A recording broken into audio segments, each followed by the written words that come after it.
horumarka dalku waxa uu ku jira qoyska oo hagaaga.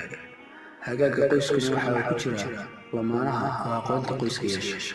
Haddii ay lamaanuhu aqoonta qoyska yeeshaan, waxa ay soo saarayaan ubad tayo leh oo si wanaagsan loo barbaariyay oo kaalin kasta oo ay nolosha ka galaan sida ay tahay ay soo baxa dabeetana horseeda horumarka dalka.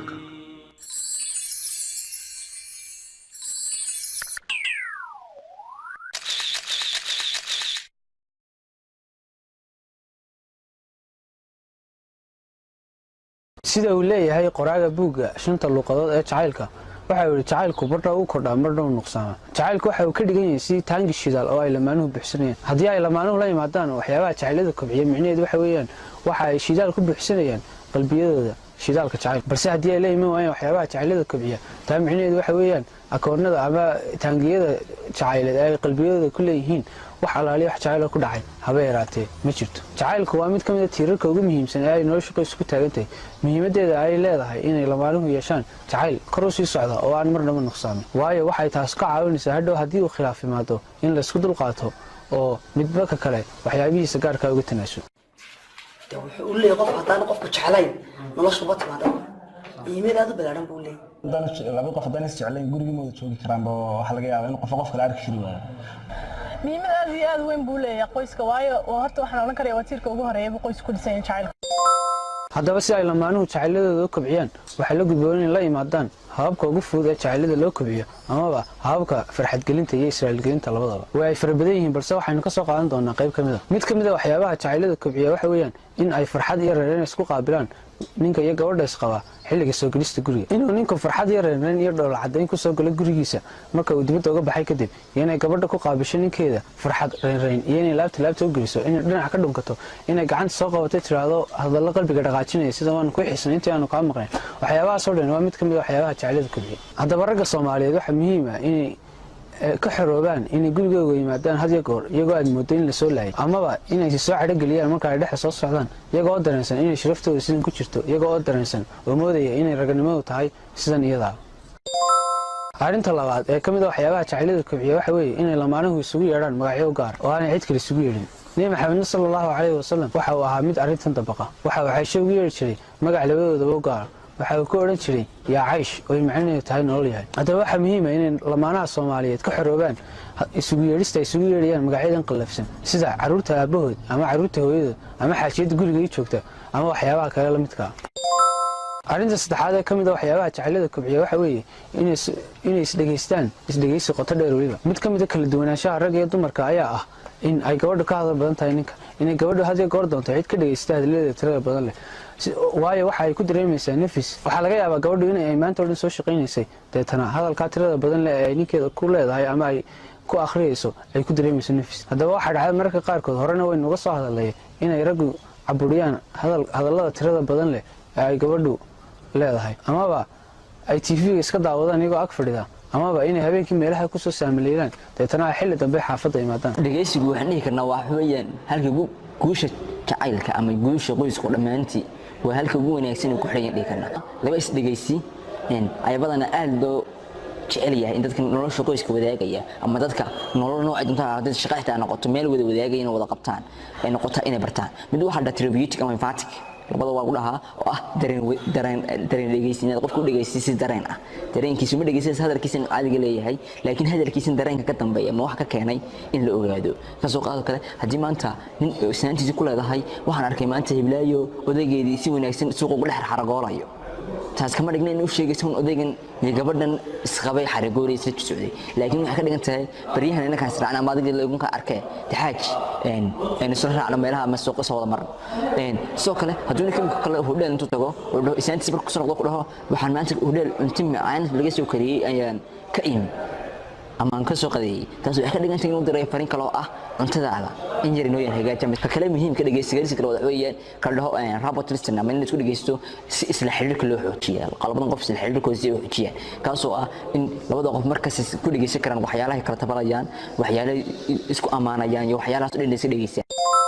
waxa muhiim ah in rag daneeyaan haweenkooda. haddaba arrinta waxa xal u ah in 24 saacadood saacad ka mid ah ay lamaanuhu samaystaan saacad labadooduna go'ara oo ay iswareystaan oo ay iska wareystaan waxyaabihii ku soo kordhay waxyaabaha ay tahay inay sameeyaan iyo qorshayaasha xaafadooda u yaalla intaba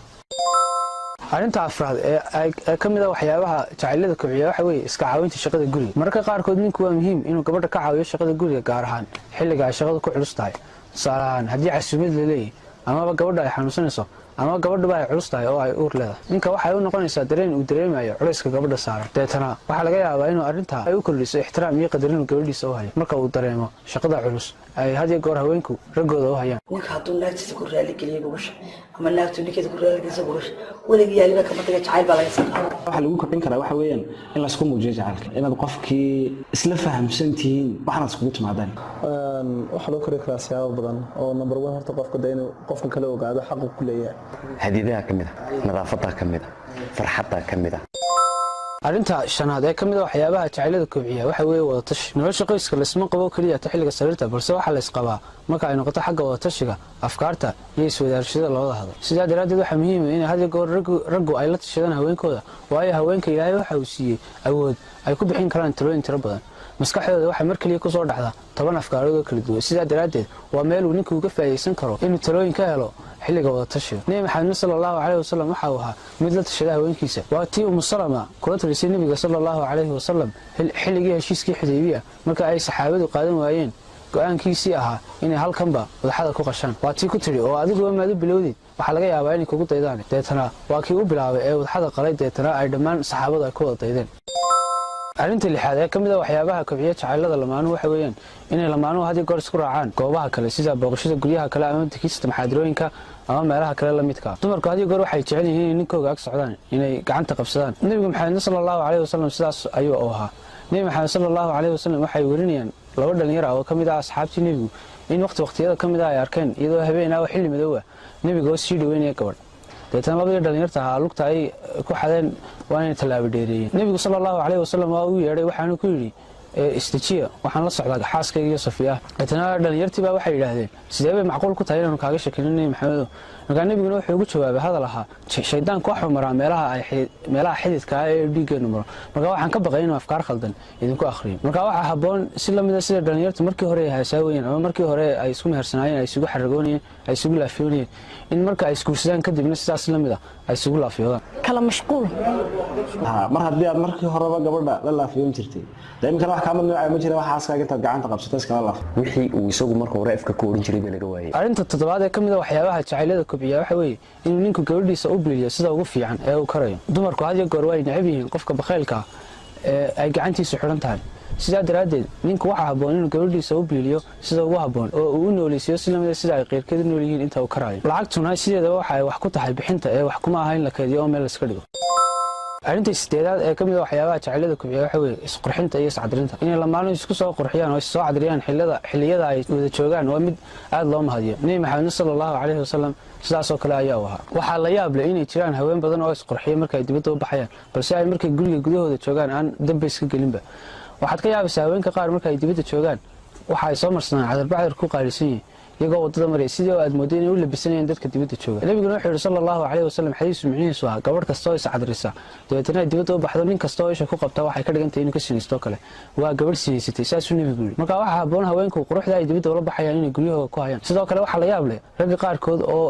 sidii ay shaqada kaga soo baxeen u soo ag fadhiistay dumarkooda oo aan dan ka gelin inay isnadiifiyaan si la mid ah sida ay u jecel yihiin gabadhooda isku soo nadiifiso marka waxa haboon lamaanuhuba inay awood saaraan isqurxinta iyo iscadrinta ay labadoodu wada jecel yihiin in mid walba sidiisa loogu sameeyo وحلقة أن أبحي الحب تجدير الحب المتبادل وحن بحبين مشكلة ده إنها حيثتا قري هو أساس كبار قرينا وحا لغوصة لها جعيل مالهاش كان قادمه دانا هيدا قري سوالدانو قري لغو مسا ميايو وحكالة جعيل لغوصة مياه لكن كبردقنو هدي جعيل كده وي قري هدمو ساو مجيدو لكن وإنو جعيل كو نقضى أساس لكن جعيل كيا كيانا جعيل كوالا بيرا وإنهم بيرنا زرع يا بيريا رجع بيريا هو كا بيريا وانا اللي اسمي درسنايا وكوسين جعلك انا وكاسوغا وايسي marka baan isku dhiibaya jacayl arrinta sagaalaad ee kamid ah waxyaabaha jacaylada kobciya waxa weeye oo wanaajinta ehelada inay gabadhu wanaajiso ehelka ninkeeda iyo inuu ninku wanaajiyo ehelka gabadhiisa waa mid ka mid ah waxyaabaha jacaylada kobciya arrinta tobnaad ee jacaylka kobciya waxa weeye waa cibaadada in ilaahay lagu xidhnaado marka qaarkood waa muhiim inay lamaanuhu salaatuleyl habeenkii wada tukadaan amaba ay maxaadiro wada dhegaystaan amaba se ay ka wada qayb galaan meelaha cilmiga lagu akhriyayo kaas waa mid ka mid ah waxyaabaha jacaylada kobciya waayo ilaahay ayaa la raaligelinaya ilaahay oo la raaligeliyaana ilaahay waxa laga yaabaa inuu inooga damaanad qaado inuu qulubteenna isagu isku xidho